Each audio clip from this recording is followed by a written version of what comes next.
Ini konspirasi Bapak. Suatu saat akan saya sampaikan.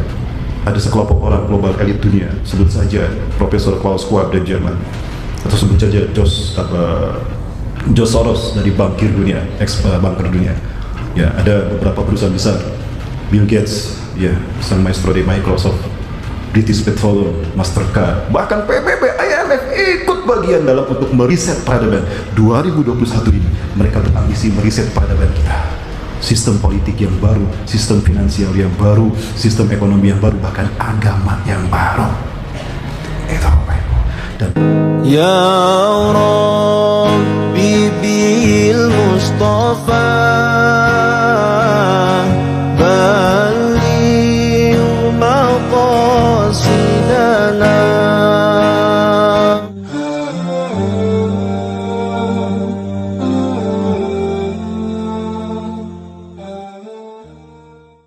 dunia itu jauh sebetulnya, dan akhirat itu dekat, sedekat kematian kepada kita. Karena ketika seseorang mati, maka dia sampai pada akhiratnya. Dunia belum tentu kita dapatkan, apalagi di masa pandemi. Betul, makin jauh nih gara-gara pandemi dunia kita, betul? Ya, gara-gara pandemi dunia kita makin jauh. Tapi kematian tidak berubah dengan pandemi. Ada tidaknya COVID-19, ada tidaknya pandemi, kematian tetap akan datang pada waktunya. Pandemi bukan penyebab kematian, hanya menjadi satu dari sekian banyak jalan menuju kematian. Lalu kenapa harus kita takutkan? Ini konspirasi Bapak. Suatu saat akan saya sampaikan. Ada sekelompok orang global elit dunia, sebut saja Profesor Klaus Schwab dari Jerman, atau sebut saja George Soros dari bankir dunia, banker dunia. Ya, ada beberapa perusahaan besar, Bill Gates, ya, sang maestro di Microsoft, British Petroleum, Mastercard, bahkan PBB, IMF ikut bagian dalam untuk meriset peradaban. 2021 ini mereka berambisi meriset peradaban kita. Sistem politik yang baru, sistem finansial yang baru, sistem ekonomi yang baru, bahkan agama yang baru. Itu Bapak Ibu. Dan pandemi adalah satu jalan untuk menyiapkan semua platformnya. Karena mereka berharap populasi manusia hanya sedikit nanti. 7,5 miliar mereka akan reduksi, dan direduksi menjadi 500 juta saja.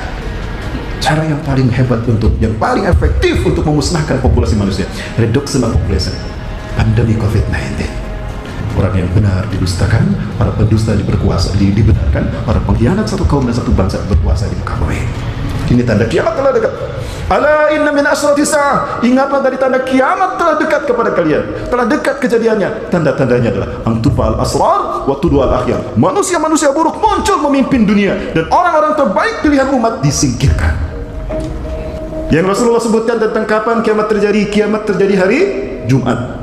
Ya, kiamat terjadi hari Jumat. Kiamat terjadi di waktu subuh. Kiamat terjadi ketika tidak ada lagi azan dikumandangkan di muka bumi. Hari ini azan tidak pernah berhenti setiap detik. Ketika Indonesia azan, Malaysia azan, Thailand azan, Bangladesh azan, terus.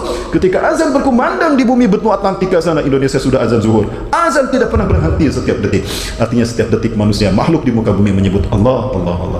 Tapi kiamat akan terjadi ketika itu tidak lagi terdengar di muka bumi. La taqumus saatu hatta la yuqala fil ardi Allahu Allah. Kita tidak akan lagi mendengar azan di muka bumi.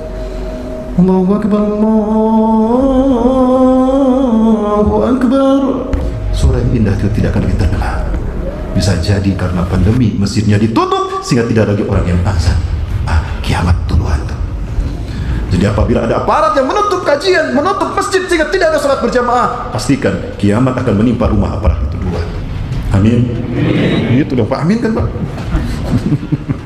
Ya. Kiamat tidak akan terjadi sehingga Al-Quran tidak ada lagi di muka bumi. Sehingga ada diceritakan, ulama bercerita ketika sholat dilaksanakan. Rakaat pertama aman, hafal Al-Quran tuh. Al-Fatihah dibaca, surat pun dibaca.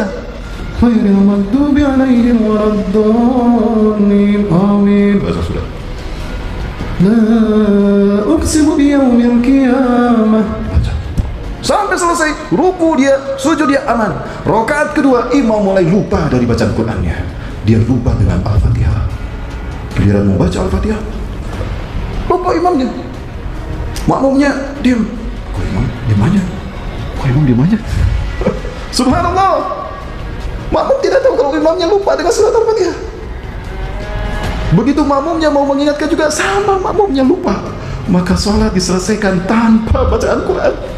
Begitu selesai imam berbalik kepada makmum, "Limadza la tuzakkirtumuni?" Kenapa kalian tidak mengingatkan aku? Bagaimana kami mengingatkan Anda? Kami juga lupa dengan Quran kami.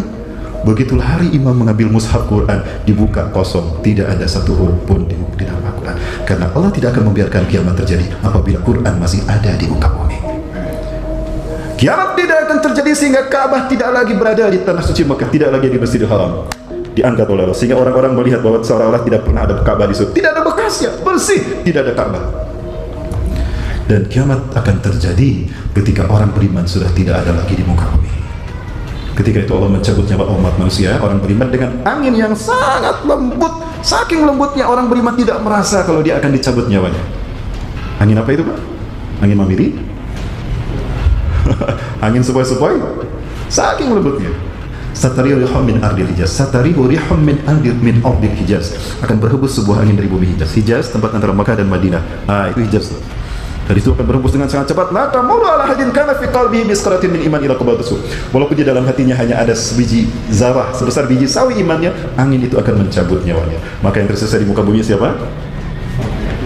Orang-orang yang laisa lahum imanun walau bimithqil dzarratin. Orang yang tidak punya iman Allah sebesar biji sawi. Ilaihim tub'atsu sa'ah, kepadanya lah kiamat diutus. Dan itulah makhluk terburuk di muka bumi. Inna syiraran nasi fil alam alladziina ja'atuhumus sa'atu baghtatan. Sesungguhnya seburuk-buruk manusia di muka bumi adalah mereka yang kiamat datang menyantroni mereka tiba-tiba. Alaysa fihal muslimun ya Rasulullah? Apakah di saat itu tidak ada orang muslim ya Rasulullah? Oh, banyak orang Islam. Banyak, berantakan umat Islam di mana-mana. Lakinna imanhum la yujawizu hanajirahum. Tapi iman mereka, jangankan hati, mulut, tenggorokan mereka tidak tersentuh oleh iman mereka. Fa'ila imanuhum, lalu di mana iman mereka ya Rasulullah? Iman mereka ada di pangkat, iman mereka ada di jabatan, dan iman mereka ada di gaji bulanan. Sudah muncul belum orang-orang seperti itu, Pak? Sudah? Berarti dekat kematian kita, betul? Lalu apa yang kita sudah siapkan, Pak?